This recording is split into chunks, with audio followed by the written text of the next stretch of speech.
ഇനി ശ്രദ്ധിക്കുക, PFMS വഴി എങ്ങനെയാണ് വെണ്ടറെ ക്രിയേറ്റ് ചെയ്യുക അല്ലെങ്കിൽ പുതിയൊരു വെണ്ടറെ ആഡ് ചെയ്യുക എന്നുള്ളതാണ് നോക്കുന്നത്.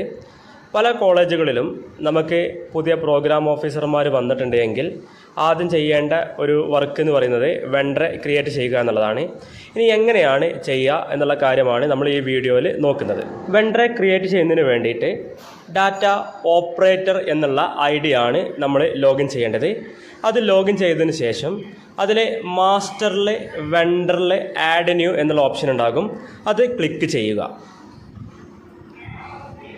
അപ്പോൾ നമുക്ക് ഇങ്ങനെ ഒരു പ്രിഫേസ് വരും. അതിൽ നമ്മുടെ വെണ്ടർ ടൈപ്പ് ഏതാ നോക്കുക. അപ്പോൾ ഒരാളുടെ പേരിലാണെങ്കിൽ സ്വന്തം പേഴ്സണലാണെങ്കിൽ പേഴ്സണൽ നിന്ന് എടുക്കുക.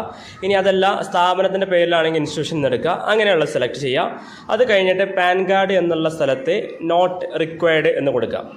ദെൻ ആരുടെ പേരിലാണോ വെണ്ടറെ ക്രിയേറ്റ് ചെയ്യുന്നത് അദ്ദേഹത്തിൻ്റെ പേര് കറക്റ്റായിട്ട് നിങ്ങൾ എന്ത് ചെയ്യുക, അവിടെ ടൈപ്പ് ചെയ്ത് കൊടുക്കുക. ശേഷം നമുക്ക് വേണ്ടത് അഡ്രസ്സ് ലൈനാണ്. ബാക്കിയുള്ള കാര്യങ്ങളൊന്നും നിർബന്ധമില്ല. അപ്പോൾ നിങ്ങളുടെ അഡ്രസ്സ് കറക്റ്റായിട്ട് എങ്ങനെയാണോ വരുന്നത് അത് അവിടെ ടൈപ്പ് ചെയ്യുക. അപ്പോൾ അഡ്രസ്സ് 1, അഡ്രസ്സ് 2, സിറ്റി എന്നുള്ള 3 ഏരിയ ഉണ്ട്. അവിടെ മൊത്തത്തിൽ നിങ്ങളുടെ അഡ്രസ്സ് എന്ത് ചെയ്യുക, ടൈപ്പ് ചെയ്ത് കൊടുക്കുക. ഓട്ടോമാറ്റിക്കായിട്ട് നമ്മുടെ സംസ്ഥാനവും ജില്ലയും അവിടെ എന്ത് ചെയ്തിട്ടുണ്ടാകും, വന്നിട്ടുണ്ടാകും. അതിൽ നെക്സ്റ്റ് കാണുന്നുണ്ടാവുക മൊബൈൽ നമ്പർ എന്നുള്ളൊരു ഓപ്ഷൻ കാണാം.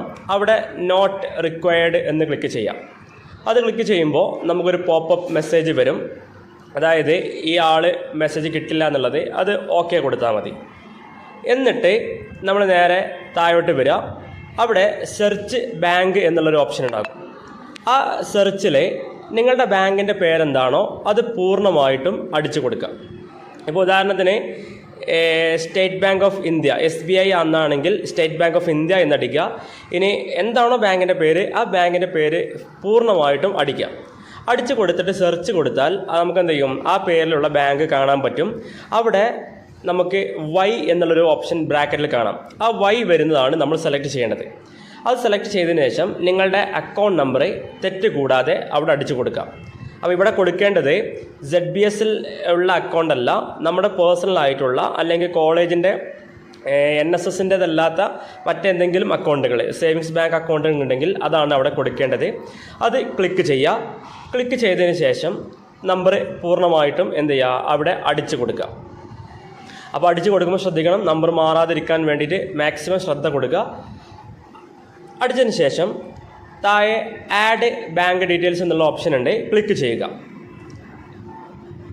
ക്ലിക്ക് ചെയ്താൽ നമുക്കൊരു പുതിയ പേജ് വരും. അതിൽ താഴെ ഈ ഒരു ഓപ്ഷൻ കാണാൻ പറ്റും. ആ ഓപ്ഷനിൽ നേരെ സേവ് എന്നുള്ള ബട്ടൺ അടിച്ചാൽ നമ്മുടെ വെണ്ടർ എന്ത് ചെയ്തിട്ടുണ്ട്, ഇപ്പോൾ ക്രിയേറ്റഡ് എന്ന് പറഞ്ഞിട്ട് മുകളിലൊരു മെസ്സേജ് വന്നിട്ടുണ്ടാകും. മുകളിലൊരു ചുവന്ന കളറിൽ വെണ്ടർ ക്രിയേറ്റഡ് സക്സസ്ഫുള്ളി എന്നൊരു ഓപ്ഷൻ വന്നിട്ടുണ്ടാകും. ഇതോടുകൂടി വെണ്ടർ ക്രിയേഷൻ സംഭവിച്ചു. ഇനി ഇന്ന് വെണ്ടർ ക്രിയേഷൻ നടത്തിയിട്ടുണ്ടെങ്കിൽ 24 hours കഴിഞ്ഞാലാണ് നമുക്ക് എന്ത് ചെയ്യാൻ പറ്റുള്ളൂ, വെണ്ടർ ആക്റ്റീവായിട്ട് വരികയുള്ളൂ. അപ്പോൾ അത് ആക്റ്റീവായിട്ടുണ്ടോ ഇല്ലേ നോക്കാൻ എങ്ങനെ വെച്ചിട്ടുണ്ടെങ്കിൽ മാസ്റ്ററിൽ വെണ്ടറിൽ മാനേജ് എന്നുള്ള ഓപ്ഷൻ എടുത്താൽ ഇങ്ങനെ ഒരു ടേബിൾ കാണാൻ പറ്റും. ആ ടേബിളിൽ നമ്മൾ ക്രിയേറ്റ് ചെയ്ത ആളുടെ പേര് കാര്യങ്ങൾ കാണാൻ പറ്റും. അവിടെ ബാങ്ക് സ്റ്റാറ്റസ് പെൻഡിങ് എന്നായിരിക്കും. അപ്പോൾ അത് ബാങ്ക് ഓട്ടോമാറ്റിക്കായിട്ട് എന്ത് ചെയ്യും, നമുക്ക് അപ്രൂവൽ തരും. അപ്രൂവൽ തന്നാൽ അത് അവിടെ സക്സസ് എന്നുള്ള ഓപ്ഷനിൽ കാണാൻ പറ്റും.